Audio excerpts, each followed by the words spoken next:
Hey, welcome, all my right thinkers. Thanks for tuning in and check out your boy, P-Farm, thinking right out here in my lab. I'm back in the book. I got a nice few pages of information I want to get to you. Woo-hoo-hoo, good stuff. Qualities and things that you need to master yourself. So let's go. Right? Isms, 25 rules to live by. Storytelling, story with a message. There's a message in my stories for life. I give life lessons. You tune in and receive them. I appreciate you. We got a good thing going. Let's do what we do. Right thinking mission, and I'm on it, is to enlighten, inspire, educate, and motivate you, the individual, to a higher spiritual level of enlightenment. Right thinking way of life through mental and spiritual discipline. Practice daily will help and guide you to obtain your goal of reaching spiritual enlightenment, aka know thyself. My mission is that all right thinkers know thyself. If you're a right thinker, your goal is to, know thyself. So you see where we're going with this. Let's get that together. So I asked the question, do you know you? You will when I get through. That's what I do. It's rhetorical, but if you don't have to answer for yourself, tune in. I got you. A person who knows not, and knows not that they know not, is foolish. Disregard them.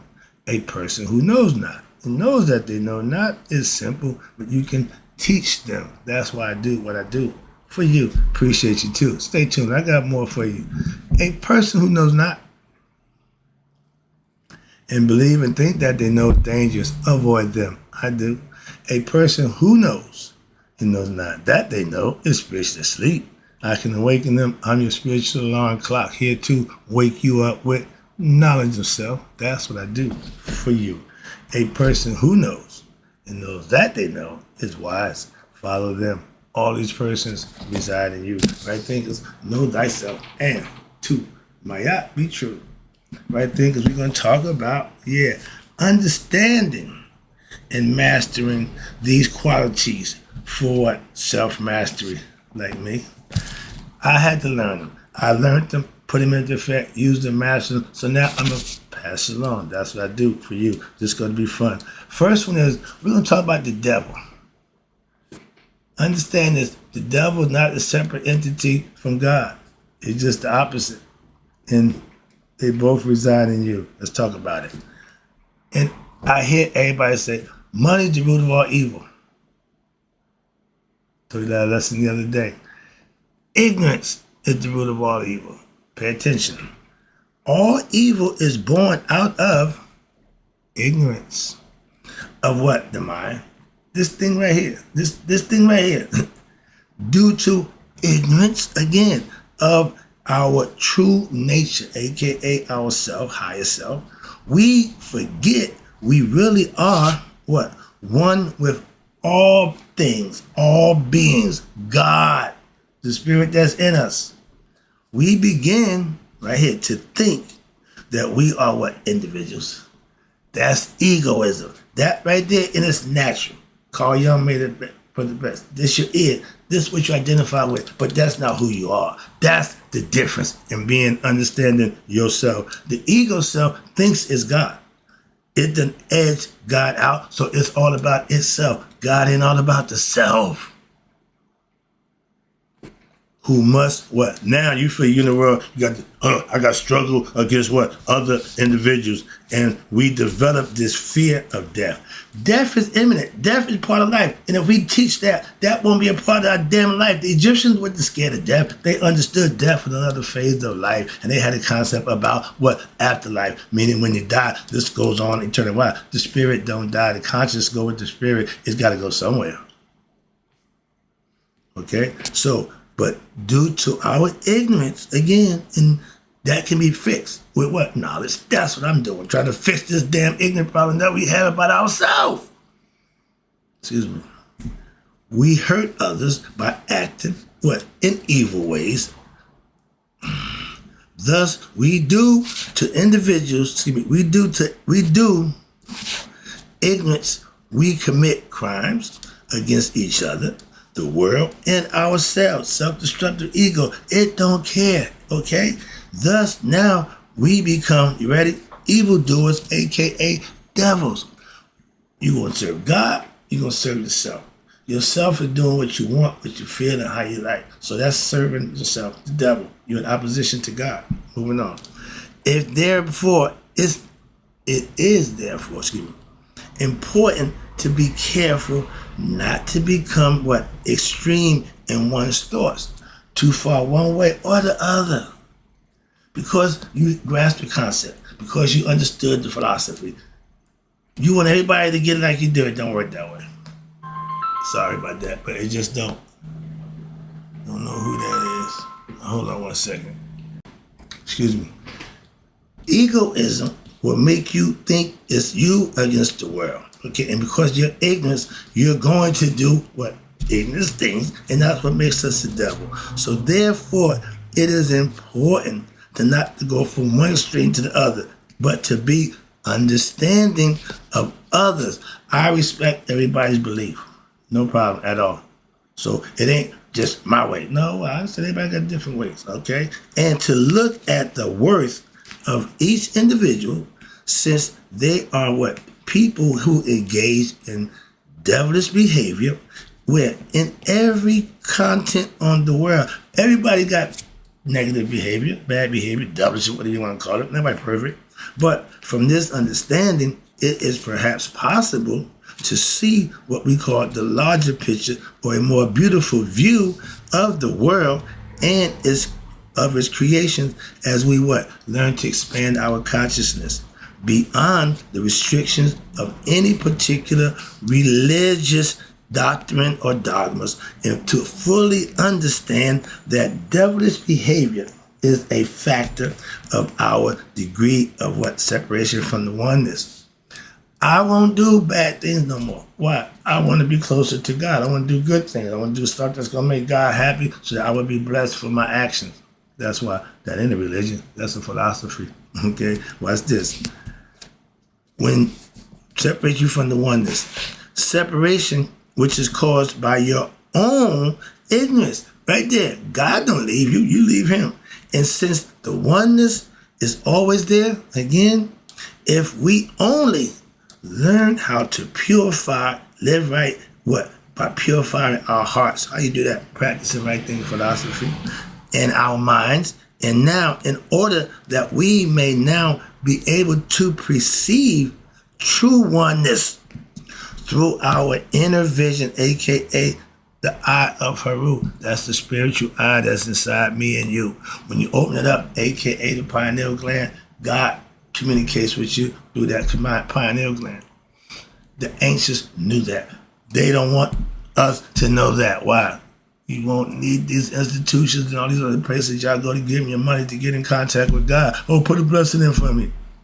I don't need nobody to bless for me. I don't need nobody ask to pray for me. For real. Why?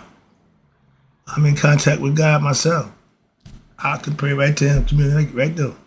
That's why. So I'm not in need of somebody praying for me. I know my pastor's a holy man. He's a God-fearing man. I trust that his word will get to God also. So I trust that, not nobody else. Oh, just got one. Don't trust the rest of y'all. No, moving on. Again, I'll let you know where I stand. I'm not going to act nothing. I'm not Denzel Washington. I don't do the acting.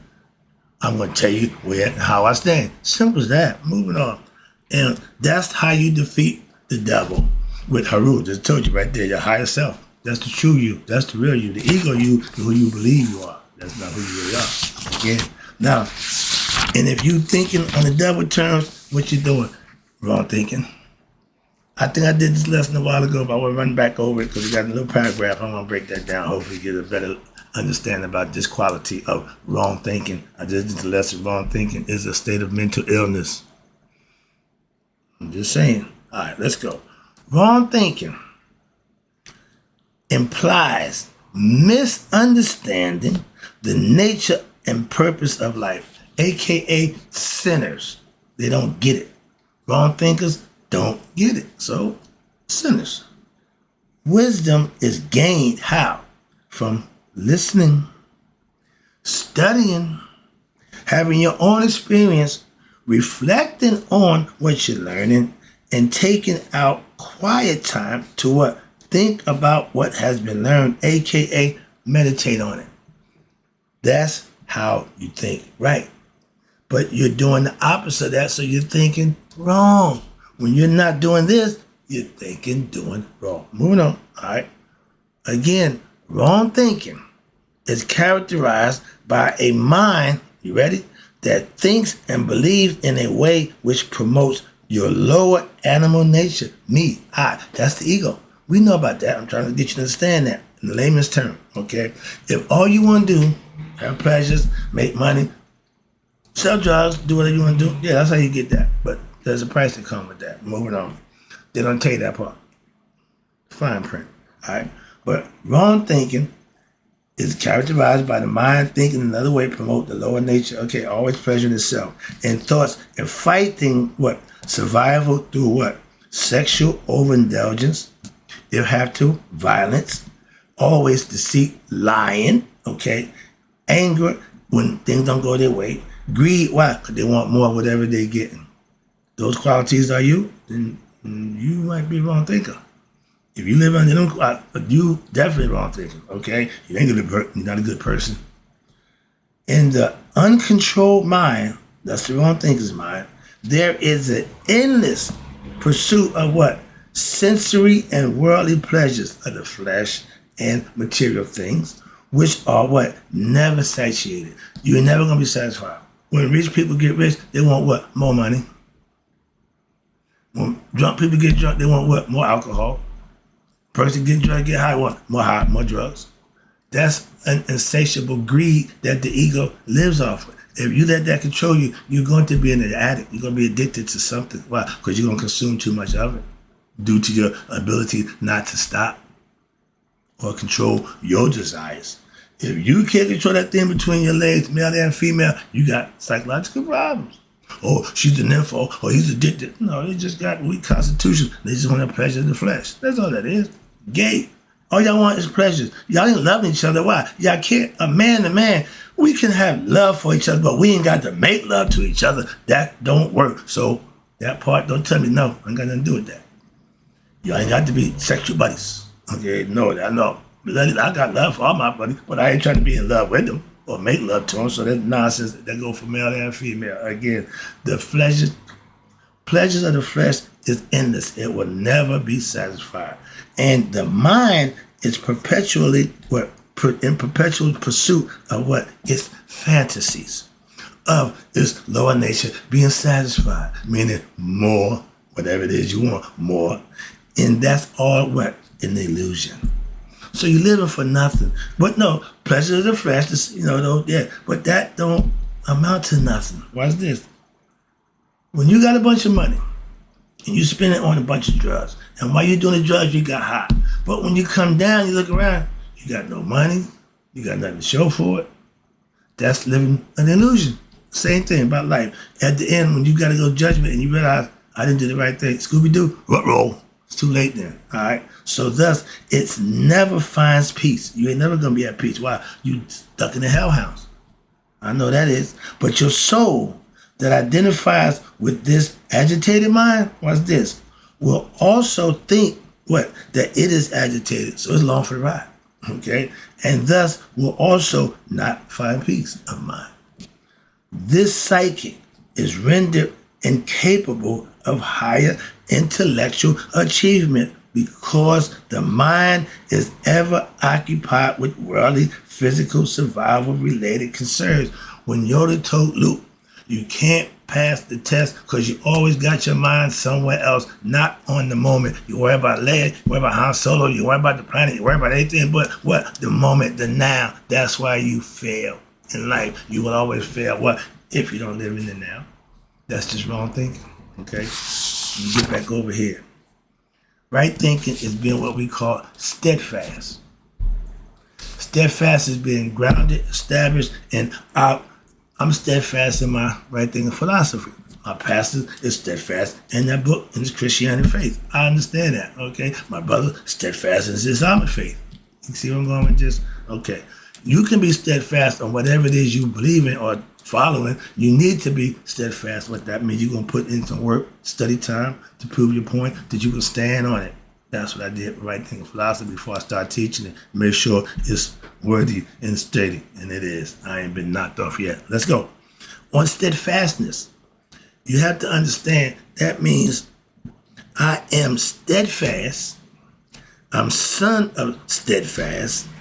I was conceived and born in the region of steadfastness. What the hell? I'm down with the movement. I was built for this. I'm ready for this. I'm going to do this, okay? In steadfastness, there is a harmony because they who remain sturdy, grounded, okay, in their application. I've been using this for over 30 years now. I know this. Trust me. And you have the wisdom, and they have gained over the years through what? Knowledge, daily studying, experience for themselves, and along with meditation, will not be affected by your emotions. I got to turn over this. I don't give a fuck about your feelings, and I don't. That's what they're saying here in a nice way. I just said in a way that y'all understand more clear. Some people need to be told that way. All right, but your physical body, your emotions don't get affected, or what? Your worldly condition, whatever's going on outside the spirit, really ain't that. It's along for the ride. It's just there. It ain't controlling nothing. It ain't gonna do nothing. That's why God's always there. He ain't going nowhere until what? You got to call on him. When you got nothing else, that's when you call him, and he knows that. That's why he don't go nowhere. He just wait. He patient, and I understand that too. But don't go to God when it's too late. That's what I'm saying. He'll always show mercy. He'll always give forgiveness. But don't put yourself in that predicament. That's what I can say. Serve him and he'll bless you. You don't worry about it. All right. Now, the wise, sages and saints. And the difference between a sage and a saint. I'm a sage. I practice that philosophy. I live by my philosophy. My pastor, he's a biblical man, religious man. He practiced saint through Christianity, through the religious faith, belief system. I'm gonna problem with that. Why? Because he's good at what he do. That's why. And sages and saints and this where we come together are secure and steadfast. Right there. Oh, he's steadfast in that book. And I'm just as steadfast in my right thinking philosophy. In gaining and having the knowledge of their own. Again, he acquired his knowledge from that book. I acquired mine from I've been doing study. And your own connection to what? To universal and immortality, a.k.a. God. You know God. They know that worldly things are temporal. You know that. And therefore, they live with thoughts which are elevated far above what? The worldly, the physical reality, which so many of us think is important enough to what? Die for. I'm dying for my family. I'm going to die for this. Okay, I'm going to die for right thinking. That's how steadfast I am in my belief. I ain't got a problem with that. I'm a warrior. I ain't got a problem. But what's this? Even this fake concept, they feel so important enough to die for or what? Or go crazy over. That's called a fanatic. I'm not a God fanatic. I ain't a fan of God. I'm a servant of God. I'm obedient to God. I'm not a damn fan. No matter, God, this from Bob. God, rah. Them guys ain't in touch with God. They know, a real sage and saint know what? That God's plan is perfect. Be it good or bad in your situation. And my man sister said it best. I'm with God even when it ain't going good. I know it's God's plan. That's what she's saying. If she's a Christian. So they get it, they understand it. And what's this? That there are no coincidences. If you understand that, then you won't say, well, why God? Why God? Stop that nonsense, okay? They truly understand that all life circumstances, be they good or bad, are what? Just illusions of the mind. It's all up here. We acting out in our mind. So now what? They learn to live beyond them. Hello. Unaffected by what? The outcomes. If I'm doing something, I don't give a damn how it end up. Why? It ain't nothing to do with me. I'm just doing my part. I'm a role player. I play my role. I ain't caught up in nothing other than what I'm supposed to do. Okay? So their sole mission, and that's what I have, is to live within the splendor of absolute reality and to assist others who wish to achieve the same joy. I tell you every day, I do what I do for you. I got this. I've been doing this over 20 years. This like old hat to me. I'm going back to stuff that when I learned it. I manifested, so I know it worked. That's what I'm saying. I can tell you without a doubt, yeah, I learned this. I know this. I lived it. So let my pastor do that book. He know every part of that book. Why? Through experience. That's the best teacher. You can talk, you get blue in the face. I can allegorize all day, surmise and make a bunch of allegories. But the best teacher is when you are experiencing it for yourself. I'm just trying to prepare you for that experience. That's all. Let me see the clock. Let me get this out of the way. And when I'm doing what I'm doing, I'll get joy knowing that somebody's being helped by what I'm doing. And I just did a lesson about appreciating. I love that. So the joy that is not this joy that I get ain't money, so it's not fleeting. It's going to stay around. I'm going to have that memory. I'm going to have that concept. I'm taking that to the grave with me. Why? I love the compliments and the inspirational stuff that I help people with, and they return it with a few good, kind words. That's all. Moving on. And the joy that is not fleeting, why? That lives on the inside of me, as are what? All earthly pleasures. Anything physical ain't going with you. So whatever you can get mental or spiritually, that goes with you. Why? It's a stand in the grain. It's in there. It's gone. Okay? But that which is transcendental and eternal, that's called bliss. That's the feeling I have when I know I've done something good for somebody else. At one time, I only felt good when I made that money off somebody else. Big difference now. Okay? Now, it is in what we call steadfastness of your wisdom from your experience. So I know this works. I ain't budging. I'm not questioning. I could care less what you think and feel about what I do. So again, my wisdom plays that out. And if whatever you following and believing in, if you're prospering, you're doing the right thing. If not, shut up. Why? And what you're doing ain't paying off. Simple as that. I get paid every day. Do you? Moving on. And in steadfastness of your wisdom, that our true essence, lies in not in bodies or subjects, but to the change of the world. With what? Knowledge and spirituality. As immortal and eternal soul spirits, that's what we are, having a human experience. But we forget that we are immortal and eternal and think we're human. Okay? So that brings on fear of death, fear of everything. If you don't fear death, you fearless. Only thing you worry about is death? No. Don't worry about that. It's going to come. Excuse me. I'm about Abbott Costello. Give him the old 1-3. He said, what happened to the 2? He said, you'll get that. We can rise above our trials and tribulations in the human form. We've been saying that forever. Why we don't? Calm down. We say it, but you really don't get it. Okay? Through your trials and tribulations, why are you going through them? Because at the end, you're going to be judged for how you handle them. It's called life. Judgment Day. Which sway most people emotionally. We get caught up in our emotion, and it's hard to function out of emotion. That's why I teach you how to be dispassionate and detached. Don't concern yourself with who it is. Don't get involved with it emotionally and make a better judgment based on facts. That's all. That's what the judge do. The judge said, you the complainant, you defendant, have at it. I'll decide. Go ahead. Because I want to hear just facts. So that's me. I do that all the time. All right. But it says here, in steadfastness, happiness does not depend on the world, but rather on one's own connection with the Creator. That's God.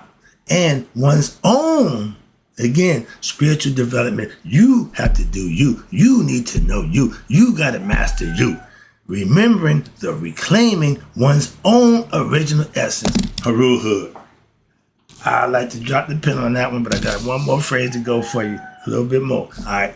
And in the tradition of the Veda philosophy from India, Lord Krishna, just like Haru, explains steadfastness as follows. Just as the embodied self enter childhood, youth, and old age, so does it enter another body. This does not confine a steadfast man. This does not confine. Why? Being ignorant of yourself don't stop you from being your best self. Why? Because you're going to go through the phase of life. And then when you go through the phase with your understanding, it don't bother you. Why? You firm in your commitment in understanding who you are. That's from the Bhagavad Gita. but they got the same philosophy as the Egyptians. Steadfastness is what? Is knowing, watch this, that since all that exists is God, the one to tell everything from the one. Again, being there is no world of multiple objects. An enlightened being, which I'm trying to get my right thinkers, knows what? That even though he or she does things, performs various actions within this physical world, his or her true self, deep within, is not the body. Ding, ding, ding, ding, ding. The spirit, the body, the soul, is the true actor. The body is just a perishable illusion. In effect, anything do in this world, anything they do in this world is what? Is really just interacting with their true self, God. So therefore, from a philosophical point of view, which is mine, they really are doing nothing. Told you that. Thus, there is an action, peace in action.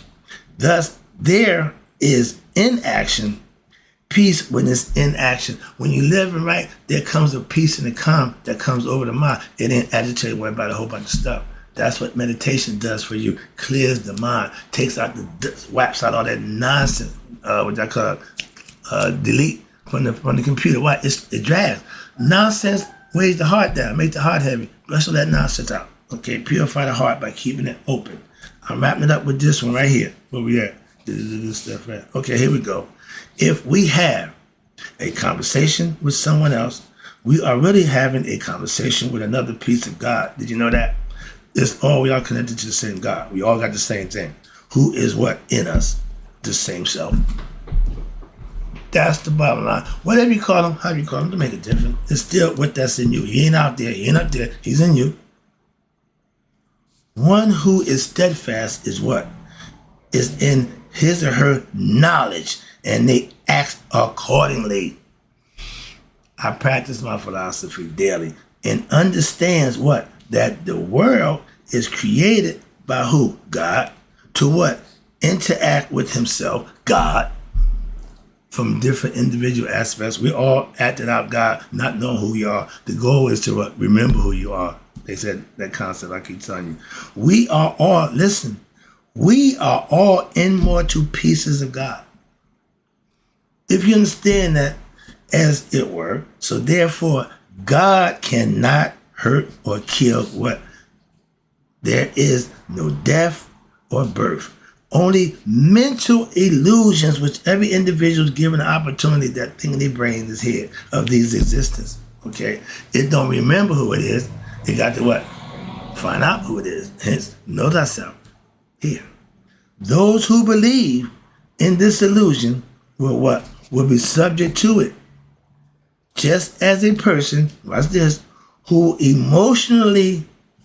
emotionally upset when their new car is crashed. Mine wasn't new, but my car got totaled sitting in front of my house and got tore up. I came downstairs, looked at it, a few deep breaths, went back upstairs to gather myself.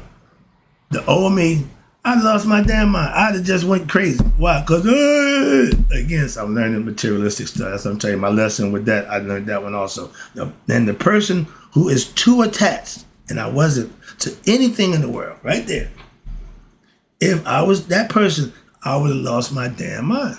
But getting better and understanding. And including, what's this?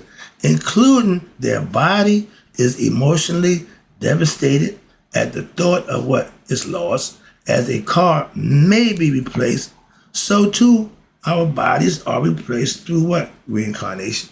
New outfit. Okay? Same soul, just new outfit. New body. Different concept. Okay? But this wisdom also allows us to now what? Become dispassionate. I just told you about that. And what? Detached. Oh, I love this. And from the objects of the world and temptations of the world. That right there is the problem. Temptation. Detachment allows your mind to be free from agitation of what? Things that it may want that it can't get. Now it's upset. Desires. Put your mind in a less desirous state and you won't be disappointed. A mind free from agitation. I just told you that. Boy, I love this. can engage in what? Introspection and find peace. Why? Cipher out the nonsense, let the rest go, and take what you need. That's why. And self-introspection leads one to the discovery of their own inner self. That's the only way you're going to find it. Introspection, not extrospection, not outside you, inside you. Sorry, get excited. Wrapping it up. The innermost self, I keep telling you, and who is that? Haru? Haru Hood. Y'all call it Christians, Christ Hood. Knowing thyself, spiritual enlightenment, whatever you want to call it. But that's the only way you can reach that is self-introspection, self-transcendental understanding, and you finding for yourself the God experience so you and God can become one. And through peace in mind, now what happens? We are able to concentrate fully on our worldly endeavors and on the necessary virtues, righteous qualities that to attain Haruhood, aka Nihas. That's the goal for all my right things right there. That says it all. Steadfastness. Practice it. Google it. Get a better understanding. Put in your phrase. Put in your life. Practice it daily like I do. And you will master it eventually. Trust me. In closing, right thing, because may you all let it be 100. Me, 100 miles a day. So I never know that my right things who's starting to get better at this thing called life has passed away.